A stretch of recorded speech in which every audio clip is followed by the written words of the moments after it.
So hello mga kabusing, welcome back to my vlog. So for today's video nga mga kabusing, ang pag-uusapan natin ngayon ay ang pinakahihintay ng lahat ng Miss Universe Philippines, yung kanilang pina-rampa runaway showcase mga kabusing, na kung saan pwede na kayong mag-votes sa mga delegates nyo mga kabusing to help them to secure in the spot and semi-finals mga kabusing sa Pina Runaway Showcase this April 1 to 15 nga mga kabosing. So may patikim tayo dyan mga kabosing na kung saan yung mga front runner talaga mga kabosing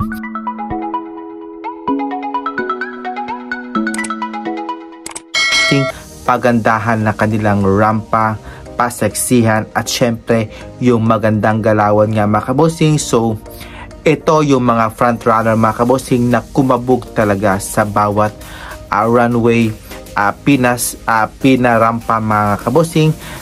Andyan na nga po dyan si Atisa Manalo mga kabosing sa kanyang pinarampa na ang ganda, very class yung kanyang datingan, yung kanyang galawan mga kabosing. Napakasimple lang compare last year na gigil na gigil siya sa pagrampa. So ngayon is very flowist lang at syempre very natural lang talaga. At syempre andyan din si Eloisa Haod mga kabusing ng Laguna na sobrang ganda din yung kanyang pasarela, yung kanyang pinarampa mga kabusing. Napaka queenly talaga yung kanyang lakad at hindi mo rin talaga ito i-chapuera when it comes sa kanyang rampahan. Ang kanyang datingan talaga very queenly nga mga kabosing. At syempre andyan na nga din si Iliana Marie Aduana na hindi mo rin talaga ito matatawaran yung kanyang kaseksihan, pagandahan ng hubog ng katawan, emote kung emote mga kabosing, rampa kung rampa talaga. At syempre andyan nga din si Teresita Winwin Marquez mga kabosing na kung saan lumalaban talaga when it comes sa pabonggahan ng rampa. Ibibigay yan ni Winwin Marquez, pa-emote, pa-shake to the left, shake to the right. Bonggang bongga talaga itong si Winwin Marquez mga kabosing, pa-emote, pa-sway talaga.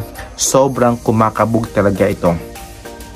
At syempre, andyan din si Chelsea Fernandez mga kabosing na lumalaban din talaga when it comes sa pagandahan, pa-emote ng emote mga kabosing. Ito talaga yung forte din ni Chelsea Fernandez mga kabosing, yung kanyang rampa mga kabosing. Sobrang bigay na bigay talaga at lumalaban talaga ito si Chelsea Fernandez.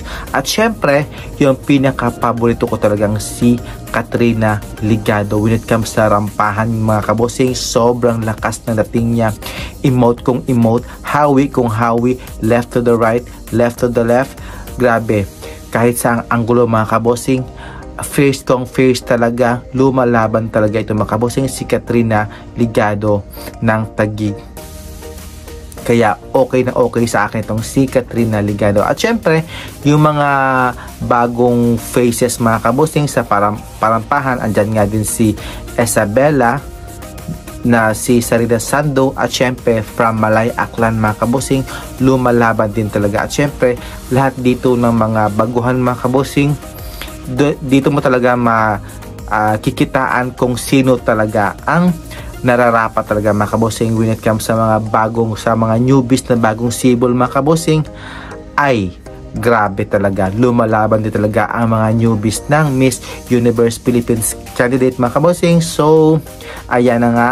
So ito mga kabosing yung kung paano talaga mag-votes mga kabosing. So complete mechanics mga kabosing, visit Pina Beauty PH mga kabosing on Shopee at syempre Lazada at TikTok Shop mga kabosing. At syempre sa kanyang website mga kabosing na pinaybeauty.ph mga kabosing, 1 pesos spent mga kabosing equals to 1 votes mga kabosing. So what do you think mga kabosing, sino-sino sa kanila yung lumalaban talaga at pinarampa talaga mga kabosing when it comes sa pagandahan, pa-emote, palakas ng datingan mga kabosing? So comments down below at syempre thank you for watching mga kabosing and see you in my next vlog. Bye bye, keep safe po mga kabosing, have a nice day, God bless, good night.